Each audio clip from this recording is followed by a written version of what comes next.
Hello, Facebook. August 15th, the middle of August. August 15th, it is about noon. Yeah, about 12:15 here. I am live at 12:19 p.m. on Sunday, August 15th, day after the Blueberry Festival here in Ellenville. Great day yesterday here in Ellenville. We were extremely busy and great weather. And today is beautiful weather as well. Blue sky out there. It looked like it was going to be cloudy this morning. And I went out for a run earlier this morning, got 6 miles in. Just watching some documentaries and some videos up until now. So just doing some self-education. So learning about some things. But I want to talk about coffee today because I had a guest come in. The other day. Somebody showed up here the other day. They came in to eat, and they sat at the bar and they were eating. Just pulled into the restaurant very randomly. Lives in Pine Bush. Didn't know we existed, and sits at the end of the bar. I was sitting at the end of the bar doing something. We got into a conversation. There was somebody else, and the three of us started talking. And he's looking behind the bar and seeing our crystals and our water and our crystal-infused water, which is right there in that container right there. And he goes, "Oh, you're restructuring water," and looks behind the bar and goes, when he first sat down, he was looking for a rye or a bourbon. He goes, "But I only want to support independent. I only want to buy an independent brand." And I said, "Well, you're in luck because our whole bar is independent." He looks and he's like, "Oh my gosh, wow, that's fantastic." He goes, "It's all about supporting independence." I totally agree with you. So he just happened to find us, not realizing that we both share the same exact mission about supporting independence. So then he had mentioned something. I knew that he was knowledgeable about a lot of this stuff. So I asked him what he does. And we were talking about business and entrepreneurship. And I was like, "You're really knowledgeable about entrepreneurship. So what do you do?" And he goes, "Well, I'm trying to get out of my 9-to-5 job. We have a business, my fiance and I. My fiance quit her 9-to-5 job already, and I'm next. I'm getting ready to get out of the banking industry to follow my passion." And I'm like, "So what's your passion?" This and that. So they work directly with native tribes in Colombia for pottery, bowls, clothing, jewelry, all kinds of goods that the native tribes make down there. And he was showing me some pictures, showing me what he was wearing. I'm like, "That's great." And he's explaining to me, this is extremely fair trade. It's like we work directly with the tribes themselves. All this other stuff you see in the markets and in stores, goes through several different layers, and it's so diluted, the profits and really the money that goes to the natives. And then he goes, "And we work with one coffee producer." I said, "Oh, you work with that's awesome. Like one producer, one farm making coffee down there." And he goes, "It's much different than the coffee you're probably used to." And I'm like, "Hey, tell me, show me, tell me." So he starts explaining to me. He goes, "I'm going to come in tomorrow with some coffees." So he brought in a bunch of coffees, some coarse ground and some fine grounds for espresso, and total 4 or 5 coffees, different roasts. And he's like, "I'll come in. I'm going to give you a whole coffee tasting." So, oh man, smells really good. So basically, he works with one grower down there, one exact grower, and this grower practices permaculture. If you don't know what permaculture is, I'm not an expert on permaculture, but permaculture is a way of farming your land, sustainability, even landscaping. You can have a lot of permaculture in it. I had somebody come over to my parents' house a few years ago, talking about permaculture, and here's where you put your rice paddy, here's where you collect the rainwater, back here is where you put your edible herbs, and so it's all about maximizing the land, everything in harmony, respecting the soil, sort of like bio. I guess you might want to. I don't want to say the wrong thing, but sort of maybe like biodynamic a little bit. I really want to find out about permaculture much more, so that's one of my goals very soon, is to really jump into that more. So he's like, the coffee is grown. You basically take land. The guy took land in Colombia that was basically cattle land, and it was grown, cattle grazed there, I guess, or they grew crops there, monocrop grain for cattle, and it's been regenerated, and the mountainside and everything. So it's all like the land has gotten back to where it should be, and coffee was one of the crops that's part of this. So what I learned the other day on coffee was, I thought I knew about coffee. You know, I thought I knew Guatemala, Antigua, this variety, that variety, you know, different grinds, different roasting, different blending, this and that. And so I was really blown away by, I'm not a big coffee drinker. I can enjoy good coffee. I do like espresso from time to time, but Jamie and I are not the people that get up and say, we have to have our coffee. We have to have our coffee. We're not like that. I'll enjoy an espresso sometimes in the afternoon when I, you know, need to pick me up or something. But it's never like I have to have my coffee every day. But as a chef, I've always tried to educate myself on everything in the restaurant, and coffee was something I took pretty seriously years ago when I was at my first country club job, I think. I really got into educating myself on coffee and understanding so we could serve a good cup of coffee. I think every restaurant needs good coffee. It's the cheapest thing to buy in restaurants. It has the highest profit margin. And when restaurants cut corners in coffee, they're probably cutting corners in everything else. That's just a guarantee. I mean, literally coffee costs nothing to make. I mean, it's literally the highest profit item in a restaurant. So if a restaurant's being cheap about the coffee that they're buying, they're gonna be cheap about the meat, the fish, the butter, the oil. They're gonna be cheap about everything else. I mean, that's kind of like the gauge, the barometer of if a restaurant's using good ingredients to me. Let's start with the coffee. And same thing with like an espresso machine. Like if a restaurant, you know, doesn't have a nice espresso machine and the espresso's not good, you know, again, it's like one of the cheapest things, highest profit things in a restaurant. So when I walk in, I'm like, where's the espresso machine at? Like, where's the coffee machine? How serious are they here about coffee? You know, is the coffee sitting there in a pot, sitting for an hour at a time? And like when you walk into a convenience store, like a gas station, yeah, the coffee's just sitting there, right? And it's brewed already. So we've taken coffee seriously for years, and we use French presses, where you put, and I've explained the process before in a French press, but I'll do another video on that again, because French press is just an amazing way to go for coffee, like really an amazing way to go. It's so fresh, the best quality, gets the highest oil content. It's really, really awesome. So, now coffee, I want to talk about the fermentation of coffee. A lot of foods are fermented that you don't realize, like chocolate. Cacao beans are fermented. Let's start with chocolate. Chocolate's a fruit, okay? I might even think coffee's a fruit if you come to think about it.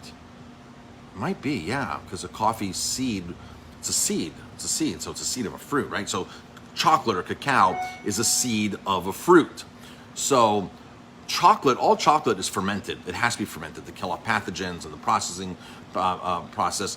And so a lot of foods you don't realize but are fermented, especially foods that are imported. So coffee is no exception.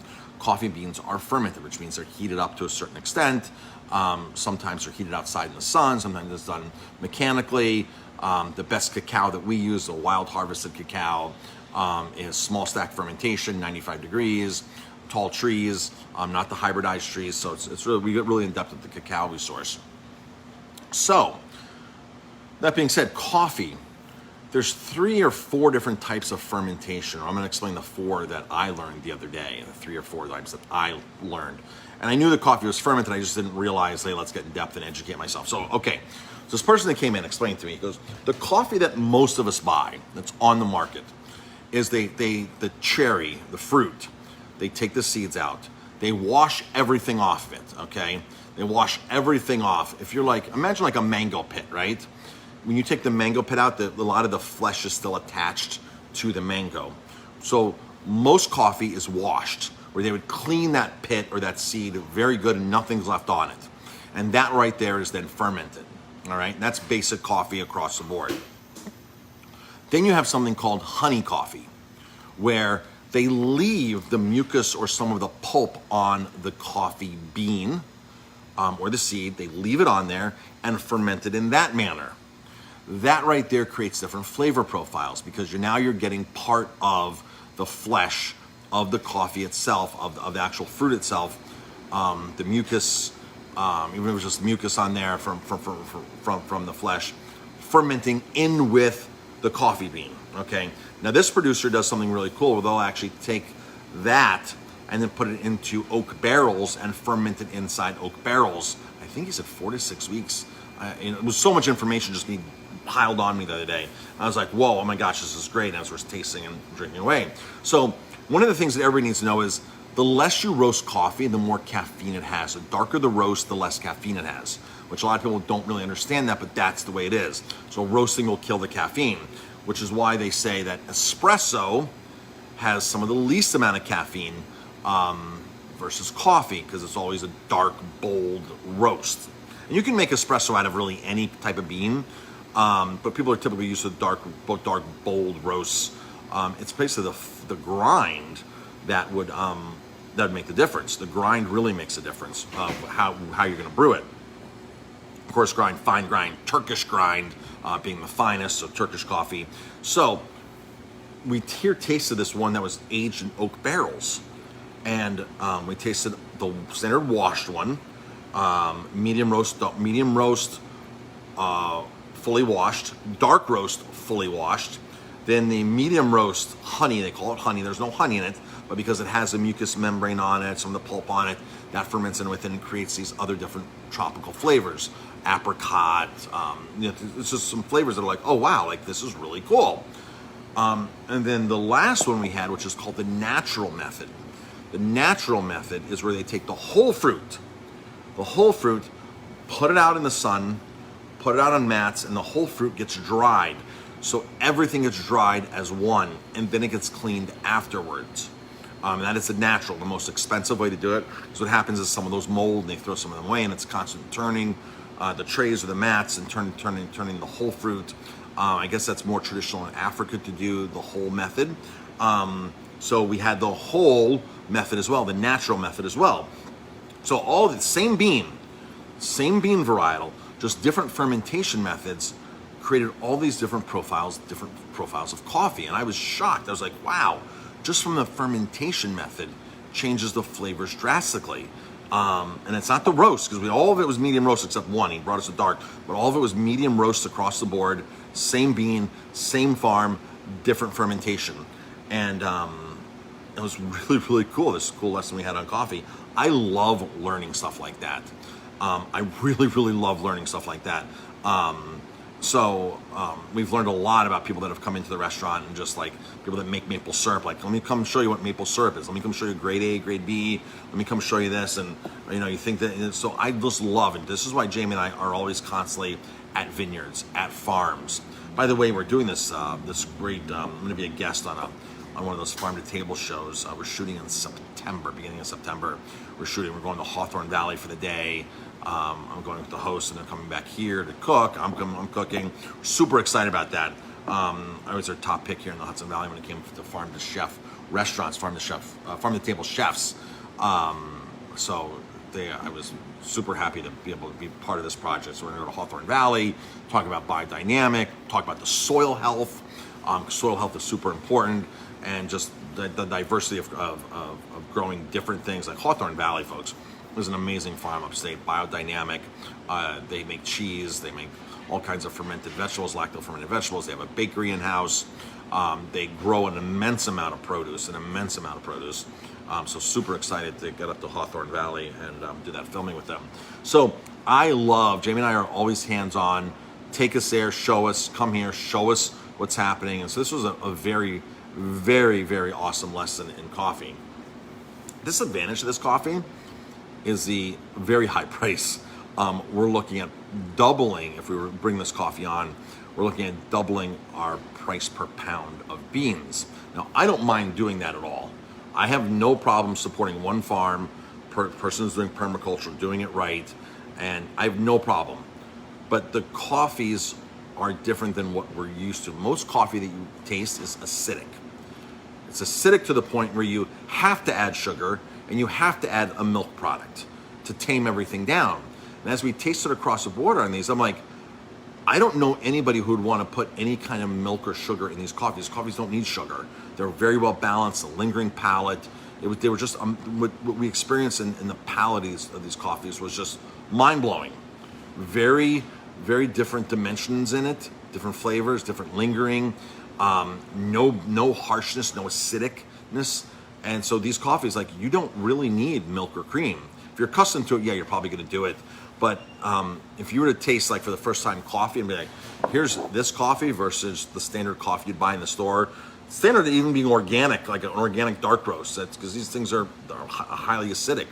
And you do it side by side, you'd be like, oh, I don't need to add all that to this coffee here. But this coffee here could use a little roundness, or dumb it down with the harsh acidity and put a little milk in it.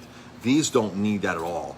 Very, very cool. And some of them are actually tea-like-ish. You can start getting so many different flavors in them that it was really, really cool. So we're going to highly consider bringing some of these in, or at least one of them in. And I'm not sure if we're going to maybe be able to get our own different custom roast or something. I'm not sure. We're going to talk with him more.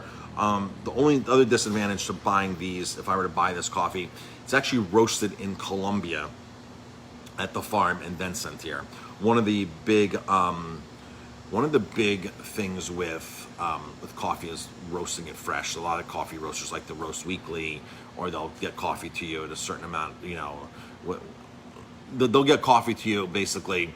You want to buy it, we'll roast it for you and we'll send it to you. So it's a fresh roast all the time. So that's the disadvantage. This will be coming straight from Colombia, straight roasted in Colombia. So I'm not sure how that would quite work, and the delay times, and I don't know if I'd have to store it in the freezer. I'm not sure, the whole beans. There's a lot to do. Like I said, I'm a novice when it comes to coffee. I just have had a little bit of education way back when I started. I know William gets on here sometimes. William is a coffee guy in New Mexico. He saw me speak 3 years ago in LA at one of the food shows, and he gets on our lives here sometimes. So he's on. He roasts coffee in New Mexico, so he could probably be a great person for me to talk more about coffee with. So kind of have to figure things out like that, like the roasting. The price is not an issue. The price is really not an issue. It's something that, like I said, coffee is one of the most insanely marked up products in a restaurant. It's the most highly profitable product in a restaurant. This is why Starbucks, folks, is like a what I want to say, a mint. They just print money. It's like why Starbucks just prints money. You have all these fancy coffee drinks that are several dollars that cost very, very little to make. And when you go to Starbucks, you can see they have food there and stuff, but it's all prepared. It's all, they've got it down to a science. Starbucks has that really all down to a science, and they're doing it. That's why they're such a profitable company. He also explained to me that Starbucks coffee is mostly from Thailand, and it's all low altitude grown coffee. So coffee, the best coffees, which is why Colombian coffee has always had a great reputation, because it's the mountains. So you need cooler mountains. You need this. The mountains provide, these higher elevations provide better maturing of the coffee itself. So again, he said Starbucks, which is like from Thailand, it's all grown like sea level, matures extremely fast, high production. That's one of the things Starbucks does to keep their costs way, way, way down. So, but that's it, folks. That's it for today. We open at 3 o'clock today. If you came to the Blueberry Festival yesterday, it was a great day here in Ellenville. Every August, the Blueberry Festival happens. It's on a Saturday. So we open at 3 o'clock today. Alaskan halibut with some local corn and local tomatoes with some white wine and some basil and some dill. One of the specials today, soft shell crab, BLTs are here and back. Bunch of really cool things on the menu. We just got finished smoking short ribs, just finished sous videing them. They'll probably be on the menu as early as tomorrow. We have a wine dinner tomorrow, 6:30, 4 summer New York wines with one dish, $29. That's a bargain. That happens tomorrow at 6:30, 647-3000 for reservations for that. If you're tuning in live, folks, please do a favor and drop me a comment, #live. Or it's on the replay, #replay. It always helps where you're tuning in from. So I love to hear where you're tuning in from. Joel drops that live, #live Arizona. Thank you, Joel. Everybody else is on. Diane, Kathy, Mary, Leona, everybody else, Pat. So Emily, thanks everybody for tuning in. Appreciate the support. Aileen looks like she's on. Hi, Aileen. Jamie, Joanne, Arnold, Jeff. So, hey, Ralph, how's it going? All right, everybody, thank you very much. If anybody wants to stop by and sample some of these coffees, be happy to sample you on some of these. Got them all right here at the bar. So really cool stuff. All right, folks, that's it. Got to get going. Everybody have a great day and hope to see you soon.